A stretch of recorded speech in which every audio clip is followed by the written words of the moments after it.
Magandang araw mga katanging ina!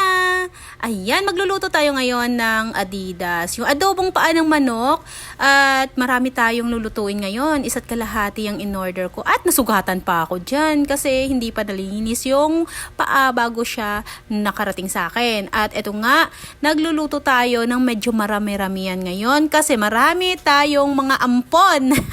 At kaya nasabi ko marami akong ampon kasi nga guys, yung mga kapitbahay kasi namin dito na rin nakikikain pag nagluluto ako ng maramihan. Ang gandang samahan naman kasi talaga to. At isa pa, kailangan ko talagang magluto ng marami kasi ang kapitbahay namin na isa dito, may 5 anak na iniwanan dito sa bahay nila kasi kailangan nilang mag-asawa na magtrabaho sa malayo at once a week lang umuwi. So, magugutuman ng mga anak nila pag hindi sila magtrabaho at dito talang napagpasyahan ko na pansamantala kahit ako muna yung magluluto ng pagkain nila para hindi sila magutuman. Siyempre, naghanap buhay yung mga nanay at tatay nila para makahanap ng pera pang gastos, pang bili ng pagkain nila. So this time, ako na muna yung nanay nila at pinutulan ko pa yung mga kuko nila kasi nga ang dudumi na. So ito ngayon for today's video, nagluto ako ng adobong paa ng manok.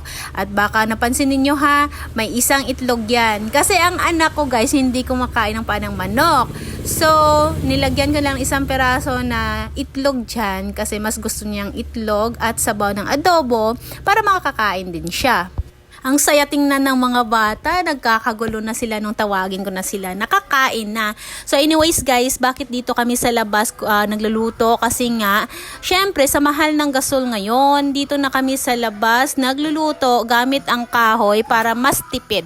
Actually may LPG pa ako pero tinitipid ko talaga, pang emergency lang yon.